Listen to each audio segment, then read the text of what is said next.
పెద్దవాళ్ళలో అంటే వృద్ధుల్లో diabetes management ఎలా ఉండాలని మాట్లాడుకుందాం. Over period of time last 10-15 years నుంచి రీసెర్చ్లో తెలిసింది కానీ మన ట్రయల్స్లో తెలిసింది కానీ ఏంటంటే age specific and complication specific treatment అనేది ఇంపార్టెంట్. అంటే మెడికల్ భాషలో మనం అనుకునేది ఇండివిజువలైజ్డ్ ట్రీట్మెంట్.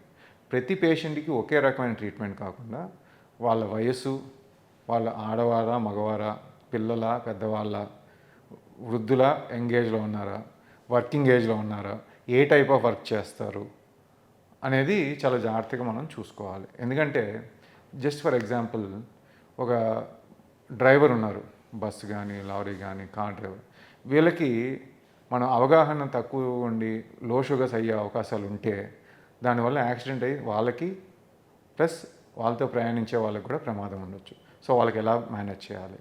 అలాగే 65 సంవత్సరాల వయసు దాటిన వారికి మరీ స్ట్రిక్ట్గా మెయింటైన్ చేయొద్దు అనేది మన మెడికల్గా మనకి గైడెన్స్ ఉంది.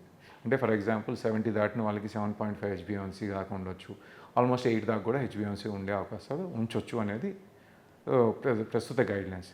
అంటే ప్రతి మనిషిని సెపరేట్గా వాళ్ళకున్న individual problems, individual complications like heart disease ఉందా, కిడ్నీ డిసీజ్ ఉందా, ఐ డిసీజ్ ఉందా, నరాల ఇబ్బంది ఉందా, నడక ప్రాబ్లం ఉందా, ఎనీ ఫ్రాక్చర్స్ అయినాయా, ఆస్టియోపరోసిస్ ఉందా, ఇవన్నీ తెలుసుకుని దాన్ని బట్టి మనం ట్రీట్మెంట్ చేయాల్సిన అవసరం ఉంది.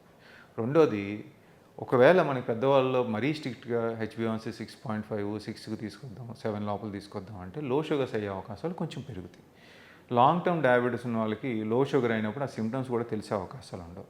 సడన్గా లో షుగర్ అయిపోతే కింద పడిపోయే అవకాశాలు ఉంటాయి, కళ్ళు తిరిగి. పడిపోయినప్పుడు పెద్దవాళ్ళు ఎస్పెషలీ ఆడవాళ్ళలో ఆస్టియోపరోసిస్ అంటే బోన్ కొంచెం పలచబడటం, వీక్గా ఉండటం వల్ల తొంటి విరిగిపోయే అవకాశం ఎక్కువ ఉంటుంది. దానివల్ల బెడ్ రిడన్ అయ్యే అవకాశాలు ఉంటాయి. అది డేంజరస్గా ఉంటుంది. రెండోది, ఒక పేషెంట్ బెడ్ రిడన్ అయ్యారు పెరాలసిస్ వల్ల కానీ ఏదో కారణం వల్ల, వాళ్ళకి స్ట్రిక్ట్గా కంట్రోల్ చేయడం వల్ల వాళ్ళకి లో షుగర్ అయ్యేది తెలియదు, వేరే కాంప్లికేషన్స్ వచ్చే అవకాశాలు ఉంటాయి.